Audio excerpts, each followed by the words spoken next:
Muito bem, gravação iniciada. Hoje é 6 de setembro de 2022. Bom dia a todos. Declaro aberta a sessão de hoje da segunda Câmara Julgadora do Tribunal de Impostos e Taxas. Na composição da Câmara de hoje, todos os titulares: o vice-presidente, Dr. Douglas Kuchiyama, também Maria Alice Formigoni, Flávio José Sanches Arantes e, pela representação fiscal, Pedro Abraão. Nós temos dois processos em pauta, uma inscrição para sustentação ou acompanhamento do processo. Vamos iniciar, então, pelo processo da EDP São Paulo Distribuição de Energia, o AIN ao 409.530. Eu peço que todos se dirijam a este processo. Eu tendo em vista que já houve aí a oportunidade para que a defesa se manifestasse, eu abro então, passo a palavra ao ilustre relator para que apresente seu voto e, caso haja, se o advogado quiser fazer alguma observação quanto à matéria de fato, uma questão de fato, é só solicitar aí a oportunidade. Doutor Flávio, com a palavra. Bom dia, senhor presidente, demais colegas, doutor Fernando Monteiro. Então, trata-se de um retorno de diligência proposta pela 12ª Câmara Julgadora, quando do julgamento dos recursos de ofício e ordinário manejados pelas partes em relação à decisão de primeira instância que deu parcial provimento à defesa apresentada. O auto de infração lavrado possuía 5 itens de acusação, sendo que todos de falta de pagamento do imposto em razão de considerar isentas operações de fornecimento de energia elétrica, que nos termos das acusações fiscais não estariam amparadas pelo benefício. No item 1 é acusada a falta de pagamento em razão da aplicação indevida de isenção prevista no inciso 1 do artigo 29 do anexo 1 do RICMES, que se destina a estabelecimento rural que mantém exploração agrícola ou agropastoril e que esteja inscrito no CADESP. No item 2 é acusada a falta de pagamento em razão da aplicação indevida da isenção prevista no inciso 2, a linha A do artigo 29 do anexo 1 do RICMES, que se destina a unidades residenciais com consumo mensal até 90 kWh. No item 3, é acusada a falta de pagamento do imposto em razão de aplicação indevida da isenção prevista no artigo 55 do anexo 1 do RICMES, que se destina a órgãos públicos da administração pública direta e suas fundações e autarquias. No item 4, é acusada a falta de pagamento do imposto em razão da aplicação indevida da isenção prevista no inciso 2 do artigo 29, isenção para residências, no consumo até 90 kWh, no fornecimento de energia para estabelecimentos qualificados como pertencente às classes comercial e industrial. No item 5, é acusada a falta de pagamento em razão da aplicação indevida da isenção prevista também no inciso 2 do artigo 29, isenção para residências até 90 kWh, para fornecimentos faturados pelo custo de disponibilidade de 100 kWh previsto para ligações trifásicas residenciais. Notificada do lançamento, a autuada realizou o pagamento parcial dos 5 itens do auto de infração. Em relação à fração remanescente das acusações de cada um dos itens, apresentou razões de defesa, acompanhadas de demonstrativos que contemplariam as situações alegadas, bem como a amostragem de segunda via das contas de energia. Em síntese, os argumentos são os seguintes. O item 1, que trata da isenção rural, as operações remanescentes não pagas contemplariam 2 situações: destinatários contribuintes inscritos conforme planilha DOC 2.A apresentada e destinatários que efetivamente são produtores rurais efetivos, conforme planilha DOC 20B. No item 2, que trata da isenção residencial, as operações remanescentes não pagas contemplariam 4 situações, então são apresentados 4 demonstrativos. Um deles de operações faturadas pelo custo de disponibilidade ao invés de efetivo consumo. Um outro de operações onde a hipótese de isenção teria sido informada de forma equivocada, sendo o destinatário produtor rural, então teria direito à isenção por outra hipótese. Um terceiro demonstrativo, onde a hipótese de isenção teria sido informada também de forma equivocada, sendo o destinatário órgão público da administração estadual, hipótese do artigo 55 do anexo 1. E um quarto demonstrativo que contemplaria operações de faturamento atípicas, que não exprimem o real consumo, em decorrência de motivos diversos, tais como troca de medidor e fraudes constatadas pelos usuários. No item 3 do auto de infração, a acusação da isenção destinada a órgãos públicos da administração estadual, as operações remanescentes seriam efetivamente destinadas a órgãos públicos da administração direta e indireta, porém, houve erro de preenchimento ou do arquivo magnético apresentado ao fisco ou no cadastro do destinatário no preenchimento da nota fiscal. No item 4, que trata de isenção residencial para indústria e comércio, a recorrente apresenta um demonstrativo indicando situações onde, apesar da ligação ter sido solicitada em nome da pessoa jurídica, o destinatário seria imóvel residencial de fato. No tocante ao item 5, que trata do faturamento pelo custo de disponibilidade, as situações remanescentes seriam situação onde, por força de uma resolução da Anatel, é cobrado o chamado custo de disponibilidade de 100 kWh para instalações residenciais trifásicas, porém, nos casos autuados, o consumo efetivo medido foi inferior a esse valor, devendo prevalecer, então, o consumo efetivo ao invés do custo de disponibilidade. O julgamento de primeira instância, ele julgou procedentes as acusações dos itens 1 a 4 e improcedentes a acusação do item 5. Da decisão, ambas as partes recorreram, estando assim em julgamento o recurso de ofício fazendário e o recurso ordinário do contribuinte. Então, inicialmente, os autos foram distribuídos para julgamento na extinta 12ª Câmara Julgadora, tendo sido o julgamento convertido em diligência para análise de aspectos das planilhas apresentadas pela autuada, retornando para a conclusão do julgamento, desta vez na 2ª Câmara Julgadora. Então, apesar de ser um retorno de diligência, a diligência ela foi proposta pela 12ª Câmara e nós aqui estamos julgando o retorno dessa diligência. Então, eu indago ao senhor presidente se, de fato, vai ser realizada nova sustentação oral, doutor Fernando Monteiro, ou se seria só para acompanhar o voto mesmo.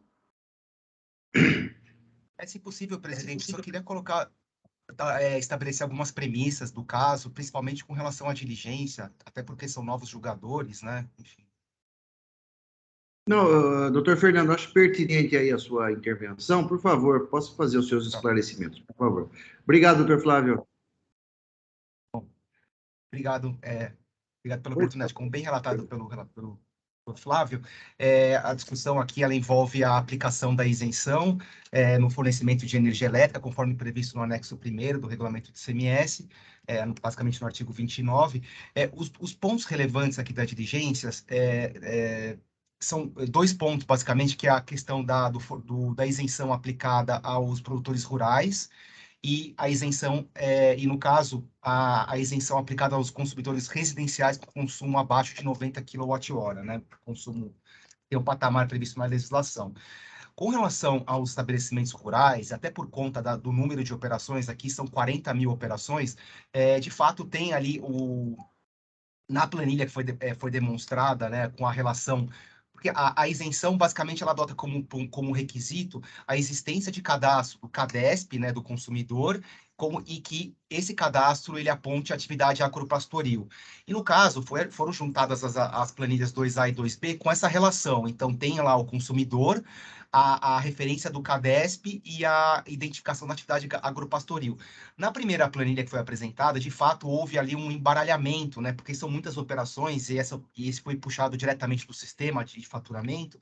Então, houve um embaralhamento entre os consumidores, mas o que não retira aí a legitimidade do controle controle. E aí, depois, no cumprimento da diligência, conforme sugerido pela própria representação fiscal, a empresa elaborou uma planilha que ela faz o referenciamento expresso, né, do consumidor, do CADESP, a data de ativação do CADESP, para identificar que o consumo ele contempla ali o período, né, do cadastro, e a identificação da atividade agropastoril. Então, nesse caso, a empresa entende que a isenção foi aplicada de forma devida, aqui no caso, os requisitos previstos no regulamento foram preenchidos, o desconto, né, sobre a isenção, ela foi aplicada, né, o desconto foi aplicado no faturamento, até por conta da questão do ser um tributo indireto, né, o desconto é aplicado no preço. Então, nesse caso, pugna-se pelo reconhecimento da aplicação devida da isenção nessas operações. Agora, com relação à isenção aplicada para os consumidores residenciais, aqui com base no custo de disponibilidade, assim, esse é um ponto que eu acho que tem um pouco da inversão dos valores, né? A gente tem aqui uma norma regulatória, e até com base no direito tributário, é uma norma de sobreposição, então aqui no caso o direito tributário tem que se adequar a essa questão regulatória e não o inverso. A empresa, ela tem uma atividade regulatória, ela não pode agir de forma diversa, ela tem, com base no poder concedente da União, ela explora a atividade de energia e ela deve seguir as diretrizes para fazer o faturamento. E assim ela o fez, com base na resolução 412 da ANEEL e 410 da ANEEL e normas supervenientes. E aqui é o ponto da fiscalização, porque a fiscalização, o trabalho da fiscalização, até por conta, totalmente justificável, né, com base no número de operações, ela se pauta nos arquivos da portaria CAT 79, que focam no faturamento, até porque essa é uma informação de relevância para a Cefaz. Só que, e aí o que ela despreza. E na nota fiscal de consumo de energia elétrica, nós temos dois campos. Tem o campo dados do faturamento e descrição do consumo. O dado do faturamento, de fato, ele traz lá o custo de disponibilidade 100 kWh. E aí, na percepção do fiscal, supera a margem da isenção, então a isenção seria sido aplicada de forma indevida. Mas se você olha para o outro campo da própria nota fiscal de consumo de energia elétrica, que é o dados do consumo, e isso aqui na petição de atendimento à diligência foram juntados diversos, e assim, se vocês olharem a conta de vocês próprias, vocês vão ver que tem esses dois campos. Então tá lá, descrição do consumo. E para todos os casos que foram aplicadas a isenção nessa categoria de residencial abaixo de 90 kWh, todas as quantidades de consumo apontam para abaixo de 90 kWh. Então, assim, aí até a representação fiscal na diligência, ela propõe uma forma de faturamento, como se fosse aplicar uma espécie de demanda contratada, assim, o cliente, ele contratou tanto, mas vamos sempre colocar o 90, enfim, assim, ele está querendo fazer uma burla aí ao faturamento apresentado pela Anatel, né, pelos órgãos concedentes, né? Então, no caso, por mais que possa, de fato, ter uma dificuldade da fiscalização de considerar, com base nos arquivos da portaria K79, a descrição do consumo, mas todos esses dados estão bem evidenciados, estão expressos na nota fiscal. E aqui é outro ponto, a fiscalização, e acho que essa é uma tônica, né, da interpretação de isenções aqui no âmbito da Cefaz, é de desprezar, de tentar atribuir uma redução no conteúdo semântico da norma. Aqui em nenhum momento o CTN ele dispõe que a interpretação da isenção em matéria tributária será de uma forma reduzida. Não, ela fala será literal. E a literalidade o consumo será inferior a 90 kWh. E todos esses dados estão previstos, estão preenchidos nos faturamentos. Então, assim, desconsiderar essa informação que está na nota, que é o fato ali bem evidenciado e que está aderente ao requisito da legislação, subverter a regra do 111, enfim, e a própria questão da isenção, que é uma questão de política, do política pública e que foi desprezada no caso. Então, assim, nesse caso, a empresa, ela reitera que os dados de consumo estão nos documentos fiscais, tem outro campo do faturamento que leva em conta, de fato, o custo de disponibilidade por uma questão regulatória, mas aqui, quando a legislação ela dispõe a respeito do fator do consumo, e esse ponto ele está preenchido, então, no caso, deve-se aplicar a isenção.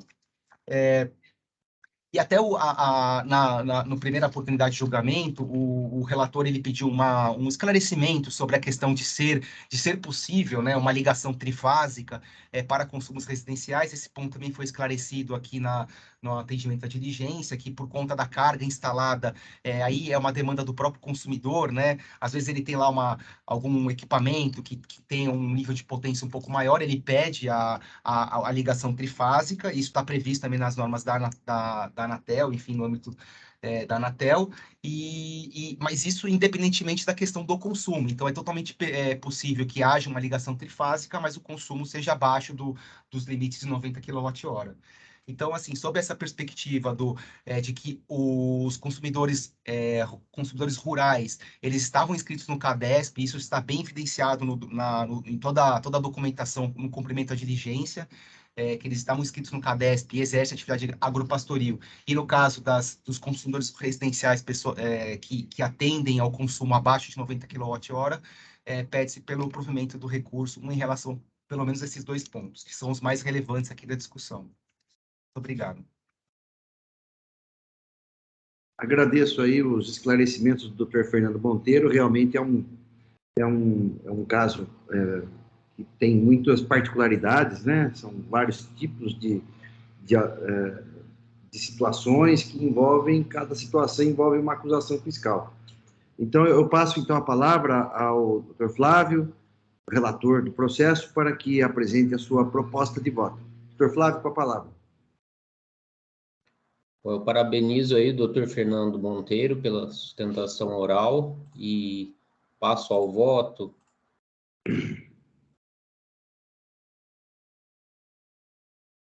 A partir do item 38 do meu voto, eu vou fazer a leitura. Então, trata-se de retorno de diligência anteriormente proposta pela Colenda 12ª Câmara Julgadora. A diligência foi cumprida nos termos do parecer de folhas 4683 a 4693, especificamente em relação ao item 1, em seus parágrafos 8 a 28. No tocante ao exemplo apontado pela autuada em seu recurso, referente ao destinatário César Zangrande, o ilustre auditor fiscal responsável pela lavratura não apresenta razões para a manutenção da acusação fiscal, conforme itens 15 e 16 do parecer. Todavia, assevera que tal situação não persiste para todas as operações indicadas, exemplificando com a segunda linha da tabela, referente ao destinatário Edésio Ferreira Sobrinho. Indo adiante, no item 20, o auditor relata que na planilha DOC 02A existem 31.705 operações e que há divergência entre o titular da conta e a IE informada para mais de 29 mil operações, citando ainda outras inconsistências cadastrais, tais como IE inativa na data de emissão do documento fiscal, IEs inexistentes no CADESP e divergência de endereço entre a unidade de consumo e o CADESP. Após exemplificar irregularidades também constatadas na planilha DOC 02B, no item 25, o auditor relata que das 14.263 operações indicadas na planilha, ocorre divergência de titularidade em mais de 9.800 das linhas, citando ainda outras inconsistências semelhantes às relatadas na análise da primeira planilha, bem como quinais que não seriam beneficiados pela isenção. No item 27 de seu parecer, o auditor fiscal aponta os critérios que deveriam ser elaborados pela autuada para demonstrar o direito à isenção, em complemento à indicação do número da inscrição estadual. Então, basicamente, um batimento entre o nome da nota fiscal e o nome do CADESP, batimento entre o endereço da nota fiscal e o endereço do CADESP, verificação se a inscrição estadual CADESP encontrava-se ativa na data de emissão da nota fiscal e verificação se o CNAE do estabelecimento faz jus à isenção. Quando da abertura do prazo para as partes se manifestarem em relação à diligência, a autuada se manifestou pelo cumprimento das especificações acima e, posteriormente, protocolou nos autos a petição de folhas 6220 a 6222, informando o endereço de nuvem onde estariam as planilhas elaboradas nos termos em que sugeridos pela autoridade fiscal. Analisando as planilhas inseridas no endereço eletrônico, verifica-se que ao menos uma delas, a 02A nova versão, possui as colunas sugeridas pelo auditor fiscal em sua diligência. Desta forma, tendo sido a elaboração de tais planilhas sugerida pelo próprio auditor, autor do feito, quando do cumprimento da diligência, entendo que prosseguir o julgamento sem que sejam analisadas tais planilhas poderá, no futuro, acarretar na nulidade do presente julgamento, de sorte que não vejo outra forma de concluir o presente julgamento que não passe por uma nova conversão em diligência. Por outro lado, observo que o auditor fiscal exclui a possibilidade de fruição do benefício fiscal da maior parte das operações indicadas em razão de divergência de titularidade entre o destinatário das operações e o titular do CADESP. Todavia, ainda que excluídas tais divergências, restariam, de acordo com os números apresentados pelo próprio auditor, cerca de 7.000 operações. Embora o auditor informe que encontrou outros óbices à fruição do benefício fiscal em relação à parte dessas cerca de 7.000 operações, tais como divergências de endereço e exinativas, quinais impróprios, dentre outros, tais situações não foram quantificadas. Dessa forma, considerando as peculiaridades do presente item de acusação, onde a quantidade de operações envolvidas inviabiliza o julgamento das situações de forma individualizada, bem como os princípios da eficiência, da verdade material e da celeridade, proponho nova conversão em diligência para que o auditor fiscal, autor do feito, em colaboração, a. Obtenha cópia dos arquivos existentes na nuvem indicado na petição de folhas 6222, realizando os procedimentos de autenticação pertinentes. B. Analise tais planilhas, verificando inclusive se as operações nela indicadas fazem parte do item 1 do auto de infração e não foram objeto de pagamento, excluindo de início todas as operações que não façam parte do demonstrativo de folhas 5253 a 5754. Após esse procedimento inicial, considerando o número da IE informado em tais planilhas para cada operação, bem como os critérios de batimento apontados na diligência anterior, coincidência de nome, coincidência de endereço, CADESP ativo e CNAE compatível, elabore demonstrativo contendo as operações remanescentes das planilhas 205A e 205B após submetidas a tais filtros por mês de referência, eliminando inclusive eventuais duplicidades de operações que constem das duas planilhas. Poderão ser utilizados a critério do auditor fiscal os bancos de dados da Cefaz do cadastro de contribuintes em substituição aos dados apontados na planilha elaborada pela autuada como fonte de dados, para os cruzamentos de nome, endereço, CADESP ativo e CNAE, como forma de eliminar eventuais erros de digitação.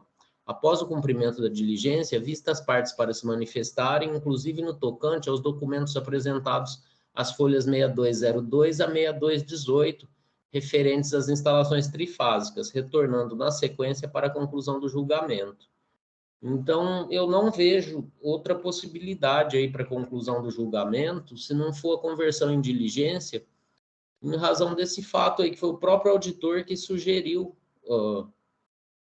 o aprimoramento da planilha, e aí, no retorno da diligência, a empresa vem com uma nova planilha e fala, olha, a planilha que você sugeriu está sendo apresentada nesse momento aqui.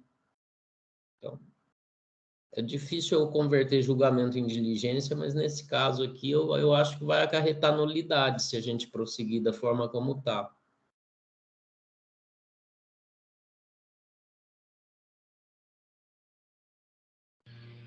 Muito bem. Cumprimento aí o doutor Flávio pelo voto. Realmente, o nível de detalhamento e de esclarecimentos que ainda pendem, realmente, na minha opinião, justifica mesmo a diligência, doutor Flávio. São muitas operações, muitos documentos, e me parece que uma parte, pelo menos, das operações não ficaram esclarecidas, né? E, de fato, aqui o seu voto, ele justifica de forma muito pertinente a necessidade de nova diligência. Bom, os debates estão em aberto, mas eu já antecipando, eu vou lhe acompanhar. Senhor presidente, se me permite, eu concordo realmente com a diligência, acho que fica mais muito mais esclarecido, né? O caso é complexo, o caso é único. Eu nunca vi um caso desse tipo que fosse tão com tantas acusações referente a tantas operações que teoricamente estariam abrangidas pela isenção, mas o fiscal identificou os problemas pelos quais os requisitos não foram comprovados.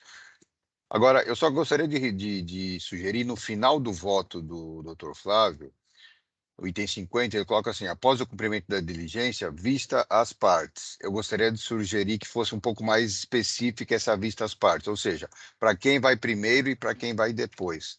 Então, eu gostaria de sugerir que ficasse claro, vista ao contribuinte e, ao final, a representação fiscal, para que o sistema ou quem estiver mandando os autos saiba para quem mandar primeiro e para quem mandar depois. Só nesse sentido, senhor presidente. Obrigado. Não é uma publicação padrão isso, Pedro? Ficam as partes intimadas do retorno da diligência, podendo se manifestar. Eu acho que esse prazo é comum, Pedro. Então, é comum, mas aí é que tá. Um vai esperar o outro até o final do prazo, né?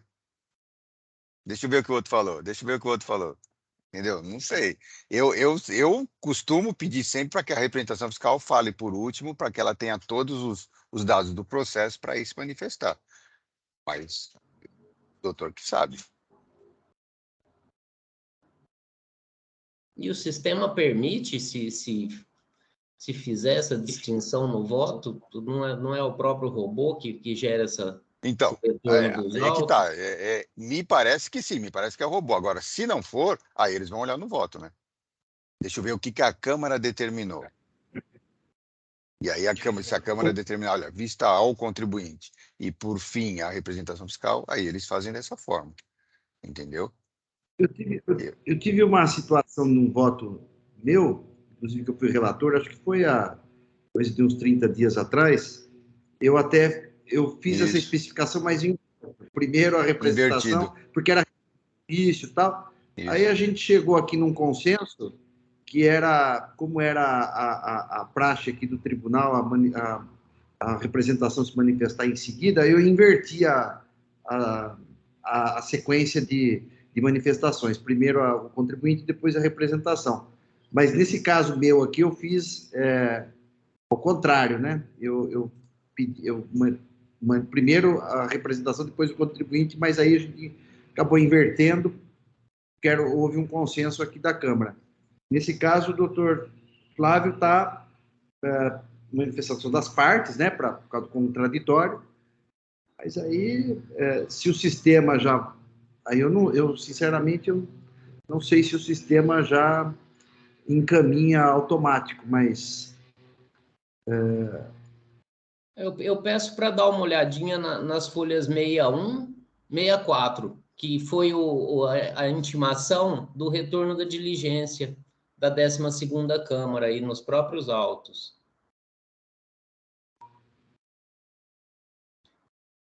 Vou ler aí, ó, teor da intimação, abre aspas, né?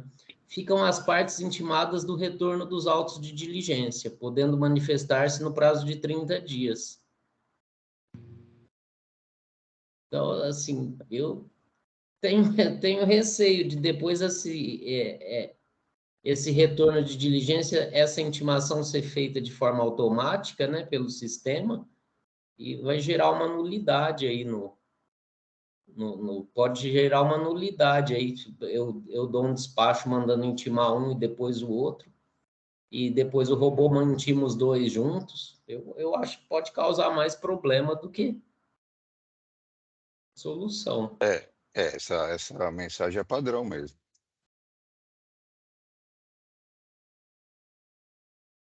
Bom, se é padrão, acho que não há necessidade de especificar, então, né? Como já aconteceu no próprio processo, não? Bom, eu vou tentar me informar sobre isso. Me parece que o doutor Flávio está correto no seguinte sentido: abre prazo para as duas ao mesmo tempo. Mas aí eu vou me informar a respeito de como é que a gente representação fiscal faz, para que a gente realmente consiga falar por último nos autos. Então deixa assim. Fica de acordo com o teor da própria intimação do diário eletrônico, né? Ok. Os debates estão em andamento ainda. Dr. Douglas, doutora Maria Alice, alguma observação? Eu cumprimento o Dr. Flávio pelo voto, cumprimento o Dr. Fernando pela sustentação oral aí, foi bem esclarecedor.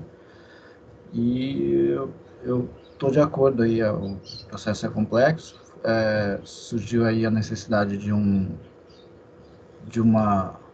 apresentação de novos documentos aí pelo recorrente, decorrente da diligência anterior. Eu acho que tem que ser realizada nova diligência mesmo. Então, já adianto que eu vou acompanhar. Então, bom dia a todos. Eu também cumprimento o doutor Fernando pela sustentação oral, o doutor Flávio pelo voto, que foi bem minucioso, né? E também estou de acordo. Muito bem, então, com a intervenção de todos, eu estou encerrando os debates. Eu aguardo, então, confirmação de quórum para a votação. Todos confirmados. Processo em votação.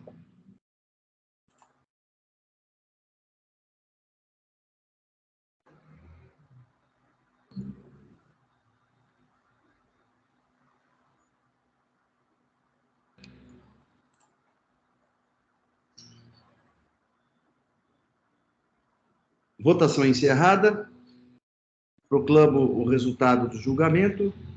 Processo convertido em diligência nos termos do voto do relator. Julgamento encerrado. Agradeço a presença do Dr. Fernando Beltrão e vamos aguardar, então, o retorno do processo de diligência e nova oportunidade aqui de entrar em pauta e para julgamento. Tá ótimo. Obrigado, doutor Beltrão. Bom dia. Obrigado. Bom dia. Bom dia. Passamos, então, ao próximo processo da pauta. G. Freitas Alimentos. Meu voto já está registrado. É um recurso ordinário e recurso de ofício. Não há pedido de sustentação oral, de modo que eu vou apresentar o processo e, em seguida, irei proferir o voto. Trata-se de uma acusação fiscal, recebimento de mercadorias acobertadas, desacompanhadas de documentação fiscal hábil. As notas fiscais, elas acobertaram a entrada de mercadorias no estabelecimento de emissão de Rota 27 Comercial de Alimentos, que foi declarada inidônea, conforme PCN, constatando inexistência de estabelecimento para o qual foi efetuada a inscrição ou indicação incorreta da localização do emitente, em infração aos artigos 203, 459 e 459, parágrafo 1º, artigo 11, inciso 11, parágrafo 1º do RICMS. Existe aqui uma decisão de primeira instância em que houve cancelamento parcial do crédito tributário relativamente ao ICMS-ST.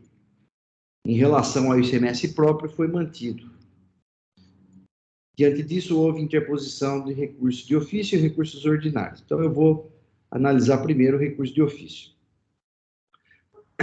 A acusação fiscal do item 1 do AIN é de recebimento de mercadorias desacompanhadas de documento fiscal hábil. Assim, procedeu-se ao lançamento de ofício para exigência por solidariedade do ICMS próprio nas operações de aquisição de mercadorias sujeitas ao regime de substituição tributária, com fundamento no artigo 11, inciso 11 do RICMS, que deveria ter sido recolhido pelo emitente, bem como ICMS-ST, também por solidariedade, com o mesmo fundamento legal. Também está sendo exigida a multa isolada por descumprimento de obrigação acessória do artigo 203 do RICMS, com aplicação da multa do artigo 85, 3A da Lei 6374/89. No lançamento fiscal foram juntados os seguintes documentos, e aqui eu relaciono, e a decisão recorrida foi pelo afastamento da exigência do ICMS-ST redução da multa aplicada, artigo 85, item 3C, quer dizer, desenquadrando da letra A para a letra C, bem como retificação dos artigos infringidos, que é o 459, mas mantendo a exigência por solidariedade do ICMS próprio. O recurso de ofício pede a reforma do julgado monocrático quanto ao afastamento do ICMS-ST, dado que a exigência tem por fundamento solidariedade do artigo 11, inciso 11, combinado com os artigos 203 e 459 do RICMS, cuja fundamentação é suficiente para tipificar a conduta infracional descrita no lançamento fiscal. Já no que tange à redução da multa de 35%, a representação pede improvimento do apelo oficial. Então, a representação concorda com a recapitulação da multa. Entendo que a decisão recorrida deve ser mantida por seus próprios fundamentos quanto ao cancelamento parcial do crédito tributário. No presente caso, vislumbra evidente o erro de direito, também chamado de erro de acusação, dado que o ICMS-ST tem tratamento específico na legislação do ICMS bandeirante, que atribui responsabilidade supletiva ao contribuinte substituído. Na espécie, a solidariedade presumida, com fundamento no artigo 11, inciso 11 do RICMS, não tem incidência, mas sim a regra do artigo 66C da Lei 6374/89 e do artigo 267 do RICMS, que aqui eu transcrevo. Para estabelecer a responsabilidade supletiva do ICMS-ST, quando não recolhido pelo substituto tributário, necessária a correta descrição do fato infracional e a observância do procedimento das regras acima transcritas. Com efeito, a prévia notificação do autuado, consoante o artigo 267, 2b, era de rigor, devendo prevalecer o princípio da legalidade, diante da não comprovação do dolo, fraude e simulação por parte do contribuinte. Portanto, estamos diante da responsabilidade supletiva do artigo 128 do CTN, que foi confirmada pela legislação tributária paulista, nos termos do artigo 66C da Lei 6374 e regulamentado pelo 267 do RICMS. Para que fosse reconhecida a responsabilidade solidária em relação ao ICMS-ST, como pretende a Fazenda, há necessidade de prova clara de dolo, fraude e simulação, não se admitido presunção de má-fé, artigo 124 CTN, conforme previsto na hipótese da letra A do inciso 2 do artigo 267 do RICMS. Nesse sentido, precedente da Câmara Superior, conforme a IN 4.095.178, dígito 9. Registro que, no caso em análise, não houve descrição específica da conduta ou de comprovação de fraude e simulação da hora recorrida, nem mesmo houve debate acerca desta questão, uma vez que a recorrente sustenta apenas que houve presunção de que as operações foram simuladas porque o contribuinte não conseguiu comprovar a realização da transação mercantil e porque o fornecedor é inidôneo por inexistência de estabelecimento. A ausência de provas satisfatórias das operações mercantis na esteira da jurisprudência do TIT, ainda que o fornecedor seja inidôneo por simulação e inexistência de estabelecimento, não configura por si só, de forma automática, dolo ou simulação do contribuinte, pois um dos cânones do direito é que a boa-fé se presume e a má-fé depende de prova. Há necessidade de outros elementos para a demonstração do ardil para enganar o fisco. De start, podemos assumir que a solidariedade presumida não tem aplicação no ICMS-ST, mas apenas a solidariedade supletiva do artigo 66 da Lei 6374/88.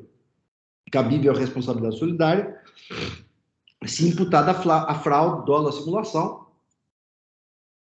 do contribuinte, desde que devidamente comprovado pela autoridade lançadora, conforme o já citado artigo 267, 2, letra A do RICMS. Por tais razões, acompanho o entendimento da decisão do primeiro grau, no sentido de que a acusação correta seria de falta de pagamento de imposto por infringência ao artigo 66C da Lei 6374/89, combinado com 267 do RICMS.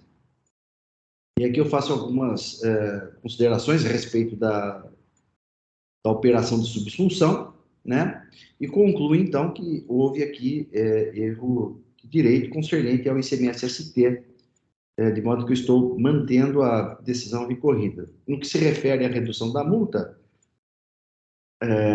para 35%, a representação concorda com a decisão do primeiro grau. De fato, o percentual de 35%, a título de sanção tributária, deve ser aplicado no presente caso, conforme disposto no artigo 85, 3A. Acho que eu coloquei errado aqui. É a letra C, né? Eu vou depois corrigir. E, de fato, o fato consolidado nos autos é que o transporte fora realizado pelo emitente das notas fiscais, informação da própria autoridade fiscal, folhas 16, de tal modo que o acréscimo de 15% é indevido. Aí eu transcrevo como razões de decidir, inclusive, a trecho da decisão recorrida, de folha 108 a 109, e, diante do disposto, eu estou negando o provimento ao recurso de ofício. Passo, então, a apreciação do recurso interposto pelo particular. Na parte em que ele foi sucumbente, ele sustenta a nulidade do auto de infração por ausência de fundamentação fática e legal, sustenta que houve boa-fé e efetividade das operações, que a inidoneidade foi posterior às transações comerciais, ofensas aos princípios constitucionais da proporcionalidade, da razoabilidade, segurança jurídica e dignidade da pessoa humana. A representação fiscal em sede contra razões, folhas 167/177, pede improvimento do recurso. Severa que não há de se falar em nulidade de lançamento fiscal do auto de infração, pois os requisitos do artigo 34 estão presentes. No mérito, aponta que as provas dos autos comprovam a infração do artigo 203 e que o contribuinte não trouxe qualquer prova para demonstrar a efetividade das operações. Bom, em relação ao pedido de nulidade do AIN, eu estou afastando, entendendo que os requisitos do artigo 34 estão presentes. Aqui eu faço várias considerações de fato e de direito. E digo aqui que as descrições dos fatos pela fiscalização são suficientes para identificar a infração ao item 1 do AIN, né? Inclusive conforme os documentos carreados aos autos, as folhas 4/66, e de modo que não há nenhuma nulidade em relação à auto de infração ou ao lançamento fiscal propriamente dito. Então, estou aqui afastando a nulidade. Aqui o contribuinte ele insiste aqui que a acusação correta seria de creditamento, só que o contribuinte não se creditou de nada, né? Então, não dá para compreender aqui o porquê ele sustenta isso. Então, a infração ao artigo 203 está correta aqui, na minha visão. Quanto ao mérito do recurso ordinário agora, né? Então, o contribuinte, ele não impugna a responsabilidade solidária. Então, como ele não impugna a responsabilidade solidária, eu avanço, então, na questão de que o contribuinte sustenta que houve efetividade das operações e que há comprovação da boa-fé e de que as operações ocorreram, conforme súmula 509 do STJ, mas eu estou aqui afastando, então, essa alegação, porque, de fato, bom, primeiro eu faço algumas ponderações dizendo que é aplicável aqui a questão da súmula 509, em se tratando de recebimento de mercadorias, até porque a Câmara Superior já se manifestou nesse sentido, né? E indo, então,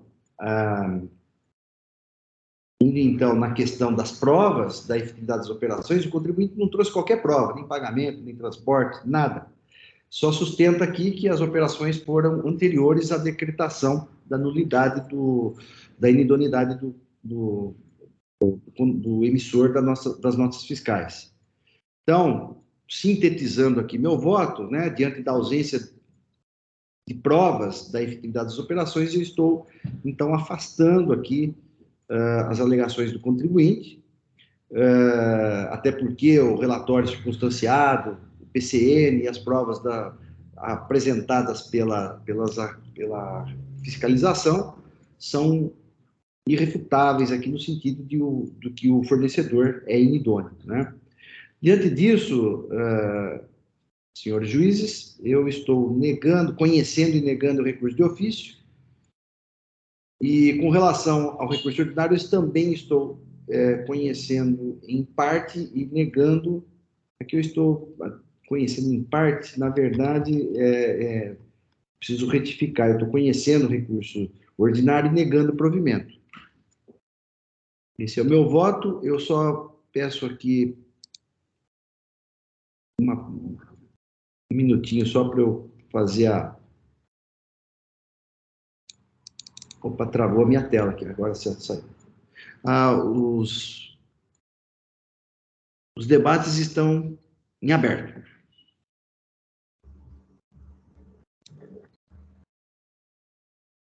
Senhor presidente, esse caso aí é bem comum aqui no tribunal e realmente essa questão da responsabilidade supletiva, o doutor colocou muito bem, ela tem legislação específica, legislação própria, então, ainda que pese, em que pese o argumento que nós utilizamos no nosso parecer em recurso de ofício de que é cobrado o imposto devido e o imposto de ICMS-ST também seria o imposto devido, sinceramente, eu vou me curvar aí ao voto do doutor, no sentido de que a legislação com relação ao ICMS-ST não pago pelo substituto, ele pode ser transferido ao substituído na forma do que prevê o 267(2)B ou A, em função de ter dolo, fraude ou simulação, né?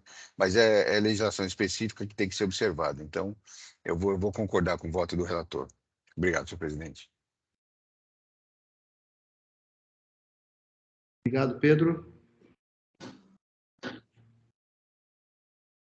Doutor Orivaldo, eu parabenizo pelo voto aí, vou acompanhar também no aspecto da responsabilidade solidária, que eu já fiz voto nesse sentido recentemente aí, e no tocante à multa, no caso do inciso 3A, as duas gradações da multa estão no mesmo inciso aí. Exatamente, eu estava vendo isso agora, é verdade. Ele está no mesmo inciso aí, eu acompanho também no tocante à multa. Antigamente, no 2, né, tinha o 2A e o 2C, que tinham essas graduações de multa, 50 e 35. Aí foi revogado o 2A, ficou só o 2C. Mas no 3A estão as duas graduações aí ainda, 35 e 50.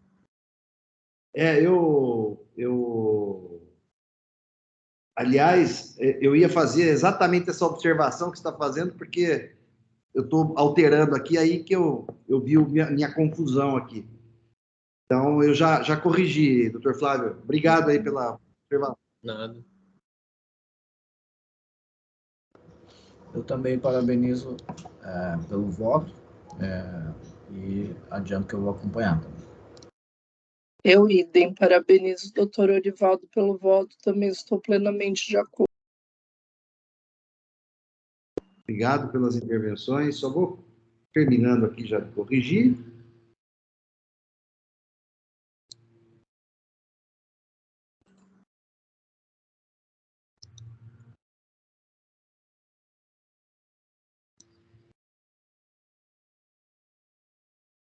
Só ver se saiu tudo certinho aqui. Já registrei com o voto com as correções. Isso aí. Tá certo. Muito bem, então eu estou encerrando os debates. Eu peço que os senhores juízes confirmem presença para quórum de votação.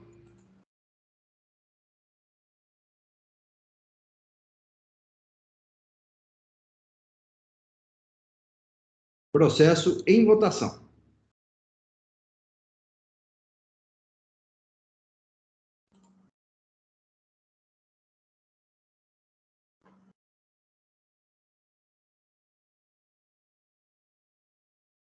Votação encerrada. Proclamo o resultado do julgamento. A unanimidade, recurso ordinário, conhecido, negado provimento. Recurso de ofício, conhecido, negado provimento, nos termos do voto relator. Estou, então, encerrando o presente julgamento. Com o encerramento desse julgamento, estamos, então, encerrando a pauta de hoje.